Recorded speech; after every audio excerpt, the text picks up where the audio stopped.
അങ്ങനെ ഒരു പ്രതിരോധം തീർത്തുകൊണ്ട് ഇപ്പോഴുണ്ടായിരിക്കുന്ന വിവാദങ്ങളിൽ നിന്ന് പൂർണ്ണമായി പാർട്ടിയെ രക്ഷിക്കാനാകും, പാർട്ടിയുടെ മുഖം രക്ഷിക്കാനാകുമെന്ന വിലയിരുത്തലിലാണ് കോൺഗ്രസ് നേതൃത്വം. പക്ഷേ അപ്പോഴും രണ്ട് ചോദ്യങ്ങൾക്ക് രാഹുൽ മാങ്കൂട്ടത്തിലും കോൺഗ്രസ് സംസ്ഥാന നേതൃത്വവും മറുപടി പറയേണ്ടി വരും.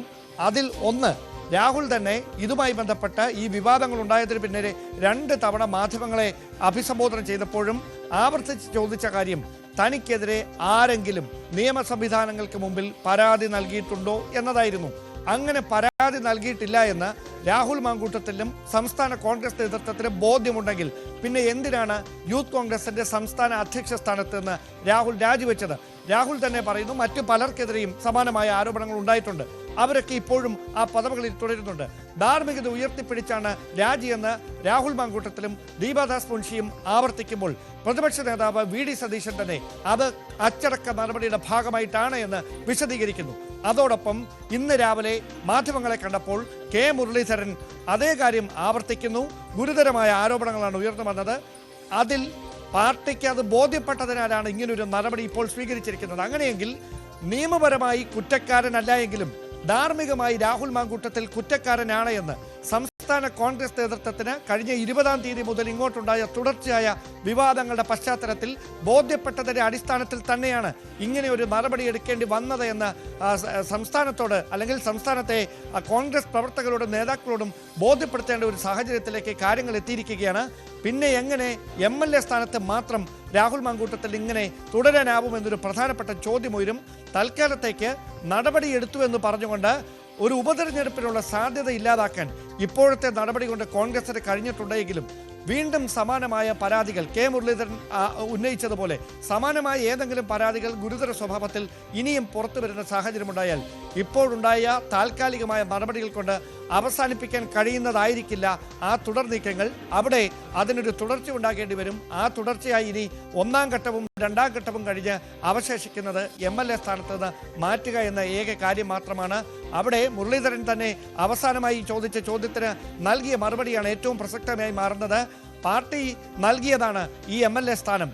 പാർട്ടി അംഗത്വത്തിൽ നിന്ന് പുറത്താക്കുമ്പോൾ ഇനി ആ MLA സ്ഥാനത്ത് കടിച്ചു തൂങ്ങണമോ എന്ന് രാഹുൽ തന്നെ തീരുമാനിക്കട്ടെ എന്നായിരുന്നു മുരളീധരൻ പറഞ്ഞു വെച്ചത്. അതിൽ മുതിർന്ന നേതാക്കളുടെ പരോക്ഷമായ ഒരു വിയോജിപ്പ് കൂടിയാണ് പ്രകടമായിരിക്കുന്നത്. അതുകൊണ്ട് പരാതിയൊന്നുമില്ല എന്ന് പറഞ്ഞ് പാർട്ടിക്കും രാഹുൽ മാങ്കൂട്ടത്തിലും പ്രതിരോധം തീർക്കാനുള്ള അവസരം നന്നേ കുറയും. പരാതിയില്ലെങ്കിൽ പിന്നെ എന്തുകൊണ്ട് നടപടിയെടുത്തു എന്ന ചോദ്യത്തിന് കൃത്യമായ വിശദീകരണം രാഷ്ട്രീയ കേരളത്തോട് വ്യക്തമാക്കേണ്ടത് അനിവാര്യതയായി മാറുകയും ചെയ്യും.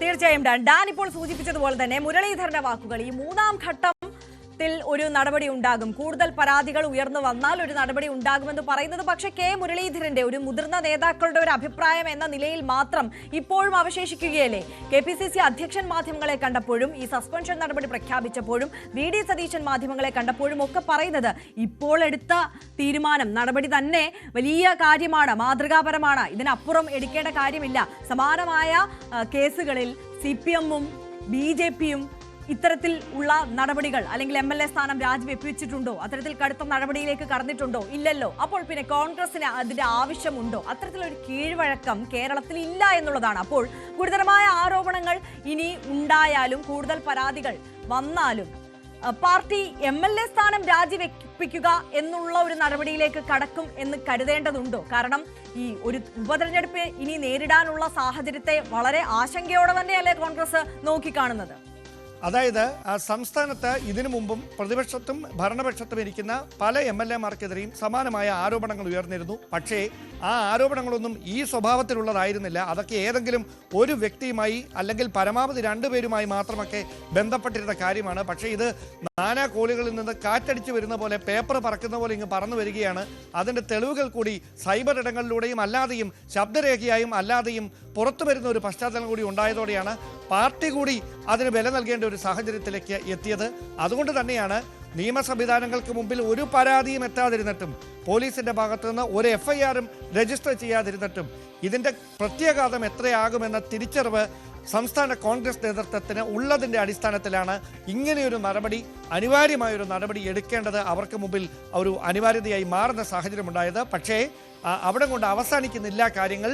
അത് കൃത്യമായി നേതാക്കളുടെ വാക്കുകളിൽ തന്നെ വ്യക്തമാണ്. അവരും കാത്തിരിക്കുകയാണ് ഈ വിവാദങ്ങൾ ഇവിടെ കൊണ്ട് അവസാനിക്കുമോ അതോ അത് തുടരുന്ന ഒരു സാഹചര്യം ഉണ്ടായാൽ എങ്ങനെ വേണം അതിനെ നേരിടേണ്ട കാര്യത്തിൽ ഒരു കാര്യം എടുത്തു പറയേണ്ടതുണ്ട്. അതായത് ഇപ്പോൾ ഈ രാജി ആവശ്യത്തിൽ നിന്ന് നേതൃത്വം പിന്മാറിയിരിക്കുന്ന പശ്ചാത്തലത്തിൽ അത് CPM-നും BJP-ക്കും ഒരു വലിയ രാഷ്ട്രീയ ആയുധമായി മാറും. ഒരുപക്ഷെ അടുത്ത നിയമസഭാ തെരഞ്ഞെടുപ്പ് വരെ അത് സംസ്ഥാനത്ത് പ്രതിപക്ഷത്തിനെതിരെ ഉന്നയിക്കാൻ കഴിയുന്ന ഏറ്റവും വലിയ രാഷ്ട്രീയ പ്രചാരണ വിഷയമായി രാഹുൽ മാങ്കൂട്ടത്തിനെതിരെ ഉയർന്ന ആരോപണങ്ങൾ മാറും. വരാനിരിക്കുന്ന നിയമസഭാ സമ്മേളനത്തിന്റെ ഗതി നിർണ്ണയിക്കുന്നത് പോലും ഒരുപക്ഷെ ഈ വിവാദമാകാനാണ് സാധ്യത.